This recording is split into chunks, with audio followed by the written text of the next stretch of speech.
Hello everyone, welcome to my Evil Within, the Executioner DLC. No damage, no store, no equipment walkthrough. And this is going to be the full DLC, because this DLC is incredibly short. But boy, there is a lot to say about this DLC, because this is honestly my least favorite piece of content ever in the Evil Within series. And there's just a lot of problems with a lot of the mechanics in this DLC, and it just feels like a last-minute decision, and it just doesn't have the same level of polish as the main game or the Kidman DLCs.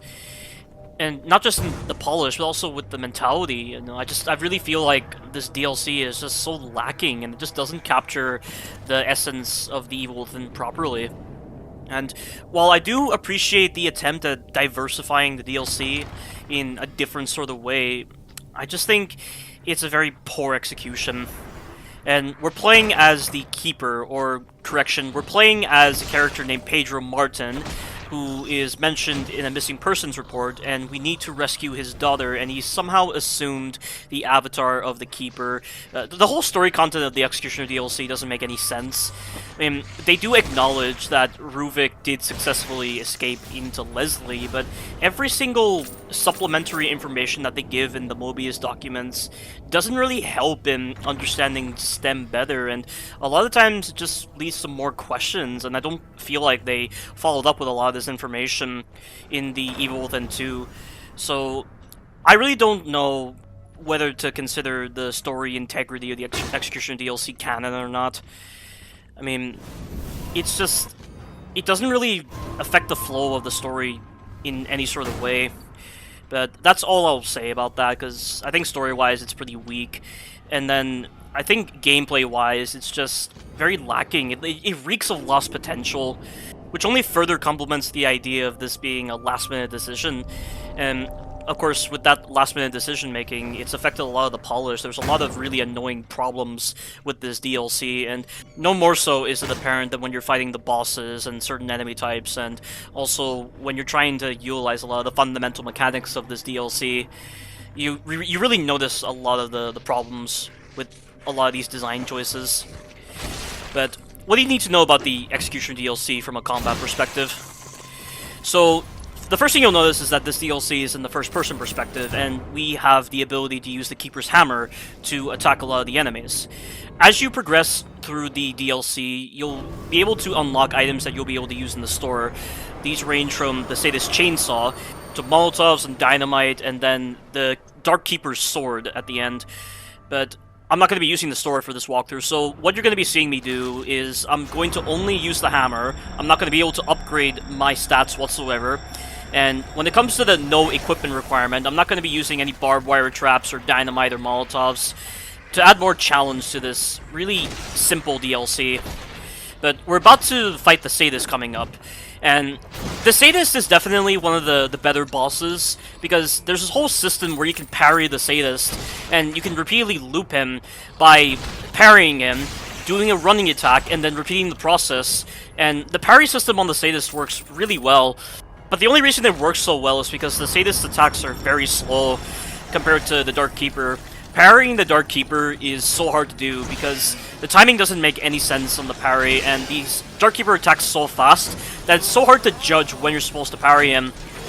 Not that you really need to parry the Dark Keeper, because the Dark Keeper is honestly one of my favorite fights in the game, and I found a really good strategy to deal with them, and it requires you to be very technical with your approach.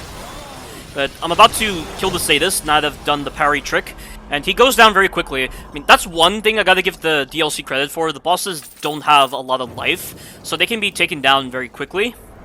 But I just think the simple designs of the bosses are very lackluster, and they kinda destroy the kind of impact these previous bosses had in the main game. And they don't feel as impressive of fights as they are in the main game. Like, the Amalgam Alpha is a great example. The Amalgam Alpha boss fight in the main game was a lot of fun, because the boss died very quickly. There were some really cool design choices implemented with that boss fight that allowed you to get rid of him so quickly.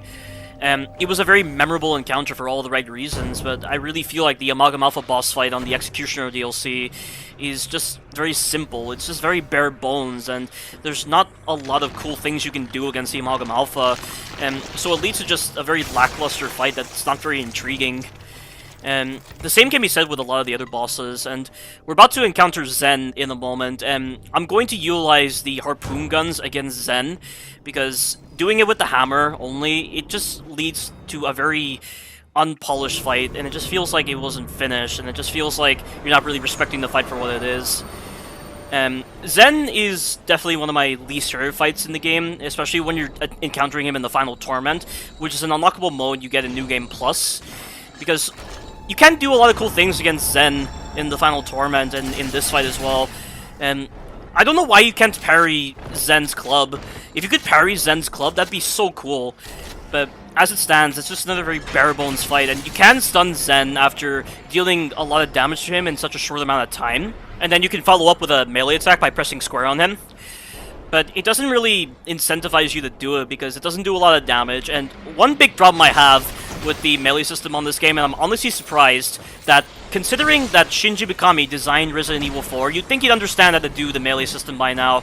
But the melee system on the Executioner DLC is not very good because it takes you out of the first-person perspective, and it instead does this cammed animation that shows what the Keeper is doing.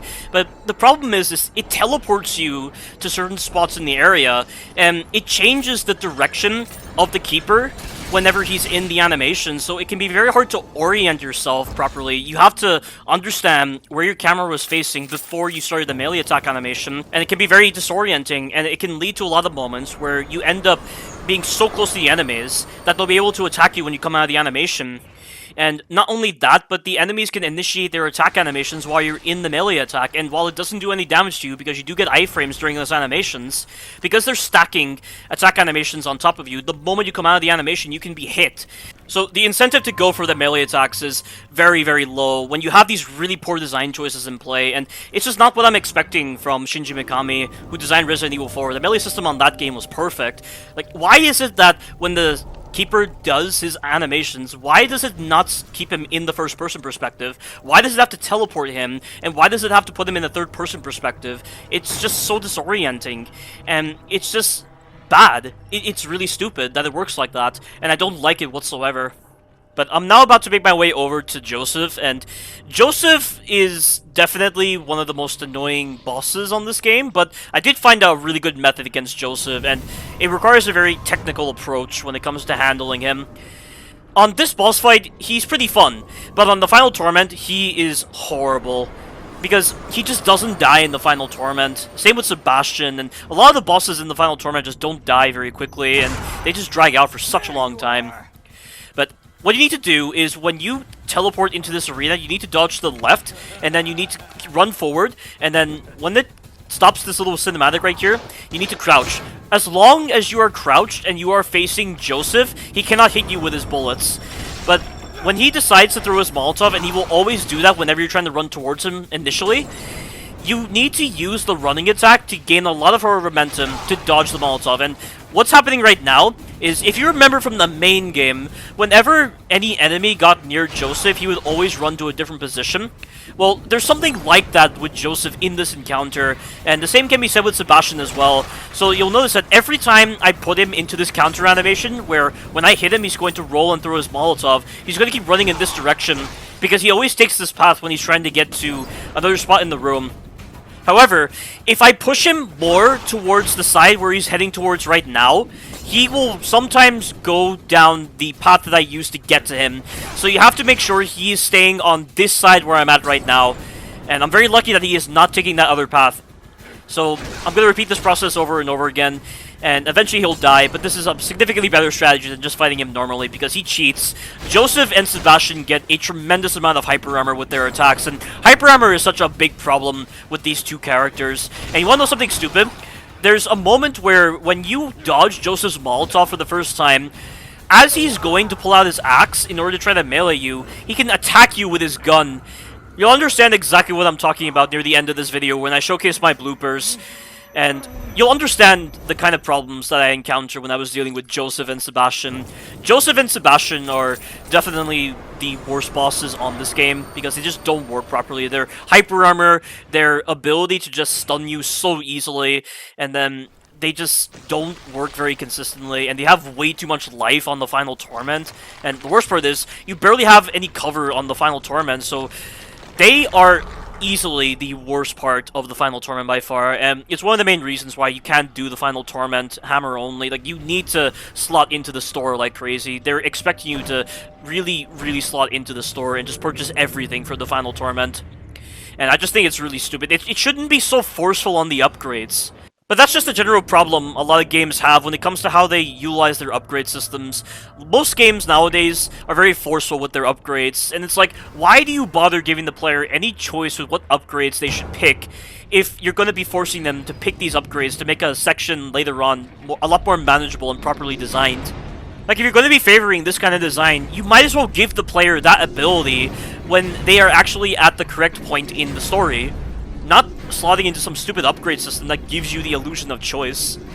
I mean, when I'm just playing through this DLC normally without doing the Final Torment, you can definitely see that the upgrades aren't so forceful and they seem rather pointless because I can easily do these boss fights with just the hammer. But the Final Torment is a different story, and I really don't like the Final Torment. I think it's the laziest part of this DLC, among other lazy aspects. Like, they don't even make exploring the mansion feel very rewarding. Remember how you would always be exploring a lot of these locations in the main game, and you would always be finding something interesting to discover or to actually pick up? Like, they've removed a lot of the incentive to explore the environments in the Executioner DLC, and instead it's just going from point A to point B, repeat ad nauseum, until eventually you get to the end of this DLC. Well, speaking of which, we have the RPG Sadist. So, I'm a little disappointed that they brought in this kind of boss. I'm honestly surprised we don't see the Sentinel or, I don't know, like the Quell, for instance. Why did they have to reuse the Sadist again? And the RPG Sadist is pretty annoying. He fires 3 rockets in different directions, and you need to make sure you are keeping track of the pattern in which he's firing his rockets if you want to avoid them. And the rockets have a lot of splash damage, and they have a lot of range as well. But my strategy for dealing with the RPG Sadist is to stun the Hunted that have the boils, because if you stun the Hunted that have the boils and you grab them and throw them, they can pretty much serve as an explosive. And one thing you have to bear in mind about the explosive Hunted is that if you finish him off without doing any kind of melee finish, like just finishing him off normally with your hammer, they will mutate into Gadavers from the Kidman DLC, and they will come after you, and they are pretty dangerous. Although I get a lot of moments where they don't do a lot of damage, and I don't know why. But you'll notice right now, whenever I'm underneath the RPG Sadist, he doesn't try to run to a different spot in order to get a better view on me. He still tries to shoot me through the floor, which doesn't work. So, he's pretty easy to exploit. But you'll notice, the Explosive Hunted do a tremendous amount of damage to him, and I do like that. It's just such a shame you can't utilize Explosive Hunted in the Final Torment. The Final Torment just doesn't offer a lot of creativity to actually deal with the bosses without being so over-reliant upon the store. And the only thing I've actually seen that's pretty creative is you can utilize the Fat Hunted that appear in the Final Torment, and you can use their running attack to damage the Sadist. However, they will not be able to damage Zen for some reason. You cannot throw enemies at Zen, and you cannot get enemies to do running attacks into Zen in order to damage him. It's really bad. I don't know why they had to be so lazy with how they designed Zen, but it is just one of the main reasons why I don't like fighting Zen in the Final Torment, and I instead just use my rocket launcher against him so that he goes down quickly. And I also use my dynamite, and, you know, like I said, the Final Torment is just so rigidly designed. But one thing I forgot to mention about basic combat against the Haunted is you'll notice that I don't try to do the full combo on the Haunted. I instead just dodge their attack and hit them. Well, there's actually a parry system on this game, or rather, it's not really a parry, it's more so an interrupt system, where when you interrupt an enemy at the right moment in their attack, you will get a guaranteed stun on them, and you can use that to avoid having to hit the enemies way more than necessary. Or even better, you can stun them using the interrupt system, grab them, and then throw them into other enemies, and there will be a guaranteed stun on them, and they will be susceptible to an execution animation. And it's especially handy when you're dealing with multiple Haunted supporting one single boss, and that's just the thing that the Final Torment and some of the bosses on this DLC utilize a lot. They like to have a lot of Haunted supporting them, and I just think it undermines their role as bosses. You know, these bosses, you fought them one-on-one in the main game, but the fact that they need Haunted to support them is really, really emasculating, to say the least. It's like with Nemesis from Resident Evil 3 Remake. The third boss fight with Nemesis, he needs zombies to support him because he's so simplistically designed, and I just think it really diminishes his role as a titular antagonist of Resident Evil 3 Remake. And then when you look at the way the Haunted are implemented on this DLC when they're alongside the bosses, like, there is a definite lack of grace to them. Like, the gameplay falls apart so much when there are too many enemies around you, and this pretty much forces you to use a limited variety of strategies to deal with the encounters, and the gameplay can just fall flat on its face. And speaking of gameplay options, some of the things you can get from the store are badly designed in their implementations. Like, the rocket launcher is the most rage-inducing tool I have ever used in this DLC. And believe me, I have come close to screaming my head off so many times when it comes to getting the Keeper to fire it. Not only do you have to be perfectly still, but you have to wait for the Keeper to aim it, and then you can fire it, and it's just a tedious process that defeats any sense of urgency with using it. Why can't you just aim the rocket launcher like any normal gun, where you just hold the aiming button, and it cancels your movement out so that you can just immediately stand still? And that way you can just stop yourself and fire in a seamless fashion. That's just common sense. But common sense didn't apply with how they designed that weapon. Same can be said with this botched up mess of a DLC with a lot of different aspects. But I'm currently fighting the Amalgam Alpha, and he's already dead, because like I said before, this is just a very bare bones fight, where you just have to use the third hit on your combo to launch these cars at him. He'll then get stunned, and then you're free to use other cars in the environment to hit him. You cannot get close to this guy because his melee attacks are way too fast, and they cover a lot of range. But I'm just very disappointed with that boss in particular. I think every other boss is okay, but that one is just an insult to the main game, Amalgam Alpha. But now we're about to make our way over to the final boss fight, and the final boss fight is my favorite boss fight on this game, because it's a boss fight that requires a level of cunning and understanding of how his AI works if you're trying to use the same restrictions as I am, and it makes for a very interesting boss fight that goes far beyond just simply mashing this guy down with your hammer. And you never want to challenge this guy with your hammer anyway. He is very formidable in combat because his attacks are so fast, and he just doesn't get stunned very easily. I mean, you can get a guaranteed stun on him by hitting him with the third hit in your combo. So you swipe at thin air with your first two hits, and then you make it where your third hit will hit the Keeper, and that can work, but it's not recommended because it's a little tedious, and judging the distance from the Dark Keeper can be pretty tricky. So I do not recommend you do it whatsoever.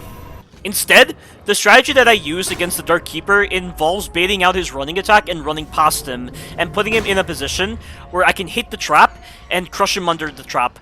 It is perfect, and it took me quite a while to realize this, but it's amazing that they let you do it.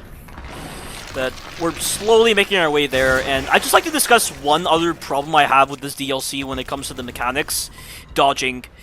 I don't know how this DLC could have messed up on something as simple as a dodging system, but the amount of times I've been mashing my L1 button like crazy to get a dodge out after I do an attack, and he has never done the dodge, is incredibly frustrating. So you have to be very careful when it comes to doing attacks with your hammer, because it seems that doing attacks with your hammer delays your dodge, similar to how in The Last of Us Part 2, when you did strike animations, your dodge was incredibly delayed. But it's more so of a nuisance on this game than in The Last of Us Part 2. The Last of Us Part 2, you could at least accommodate for it using different kinds of methods for getting your dodge out quicker, but this one, you just can't do it. So you need to be very careful of that. But the boss fight is about to begin right now. And by the way, I'm going to be showing Sebastian's boss fight after this boss fight. And you are only able to do Sebastian's boss fight on New Game Plus. But I at least have all of my restrictions accommodated for New Game Plus since I haven't been upgrading.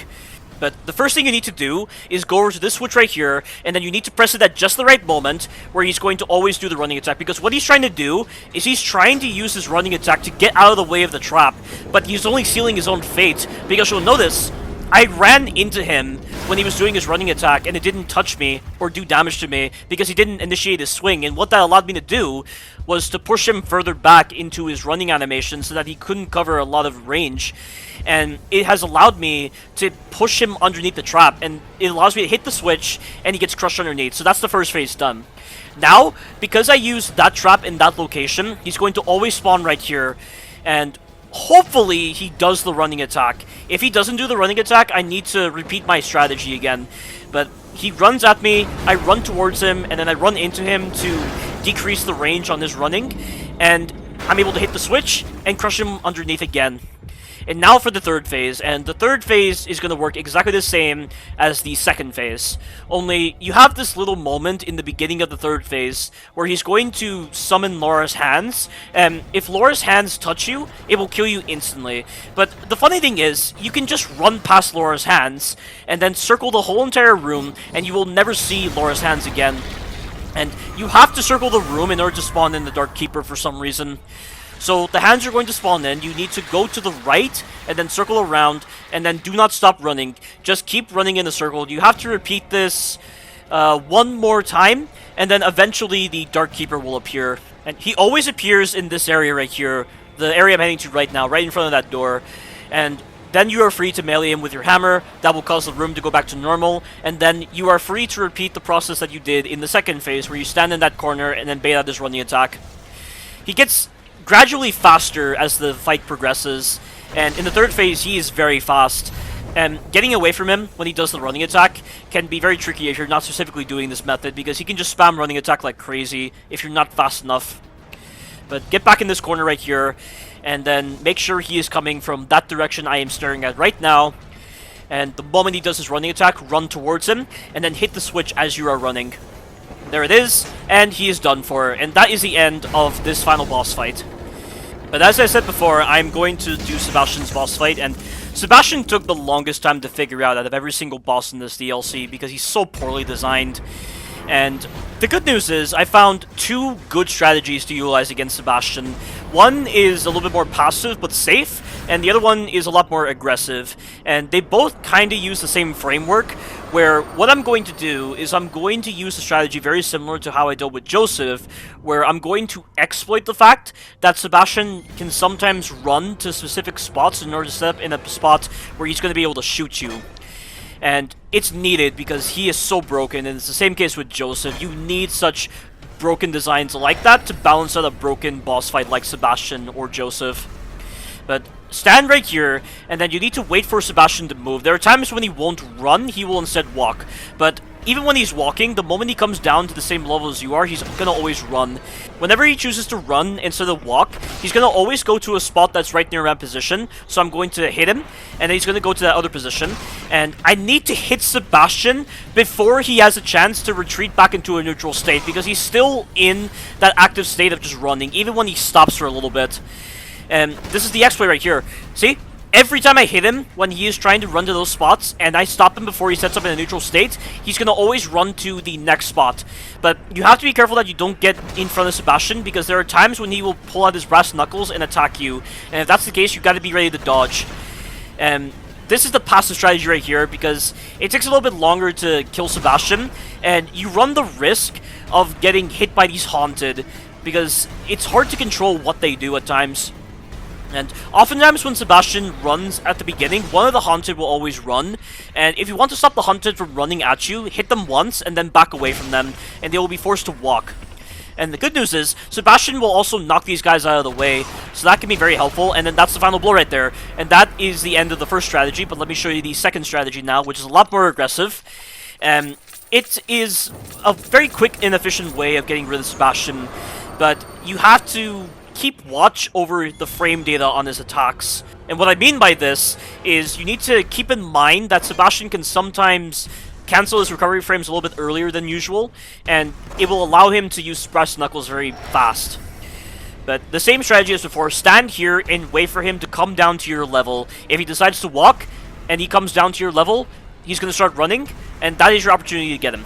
But he's running in the beginning, so he's going to always go to this spot that he's heading to right now whenever he runs in the beginning. I'm going to try to hit him once, but as you saw right there, it looked like he went back into his neutral position, but it looks like the game didn't recognize that, so he's going to try to run over to the next spot, but I'm going to get in his face, and I'm going to hit him twice and dodge, because after the second hit, he will always do his brass knuckles. Except for this. Whenever Sebastian runs out of stamina, he's going to always prioritize going for the next spot. And the good news is, even when he stops moving, and he goes into that state where he needs to regain his breath, the game still classes him as being in an active state rather than a neutral state. So that's why this is working. And he's lost stamina again, so he's going to be running all the way back to that spot. I'm going to take the time to get rid of one of the Haunted so that they're not going to be a nuisance. But that didn't work, and instead I'm going to have to throw this guy out of the way. Sebastian has currently entered the stamina penalty threshold, so I'm going to repeat the process of hitting him twice. Be very careful when hitting him for the very first time, because he can be very quick when it comes to using his brass knuckles, and his tracking is impeccable upon first starting the loop. But he's dead, and now for some bloopers with Joseph and Sebastian. And you're going to understand why these two enemies are so broken. So, right here, so first of all, Joseph didn't get stunned because he went into a hyper armor status. And did you see that just then? I even slowed it down right here. He fired at me when he was trying to use his axe. That is so broken. And then, right here, we're going to see some more hyper armor nonsense. Look, just because he's aiming his weapon, he's able to get hyper armor. That doesn't make any sense. Hyper armor should not be the case, and even if it is, it shouldn't happen for animations that are in attack animations. And the same thing happened again, where he fired at me when he was trying to pull his axe out. And you see that animation canceling nonsense? That is bullcrap. And on the same recording, Sebastian gets incredible amounts of hyper armor here. Look at this. Bullshit. That's bullshit right there. And then he fires at me through the geometry right here. That's some bullcrap right there. But then we have this one with just some more hyper armor nonsense. And then we have this. So Sebastian can get hyper armor during his brass knuckle animation, which I can understand as being an anti-spam measure, and it's meant to force you to dodge so that you're not constantly spamming him like crazy. But there are times where he's just able to do that when he shouldn't be able to do so, and he's not even trying to stop you from spamming. It's just a clear example of just how rushed this DLC is, and I'm honestly half tempted to put up a separate video of the Final Torment, and maybe find some really good strategies for the Final Torment, but I don't know if I really have the urge to do the Final Torment, given how boring it is, and just how lazy it is as an extra mode. So, it's probably unlikely that I'll ever do a Final Torment video, but that has been this whole entire DLC, and you have gotten yourself a trophy for doing this whole entire DLC without taking any damage. Thank you all for watching, and you take care now.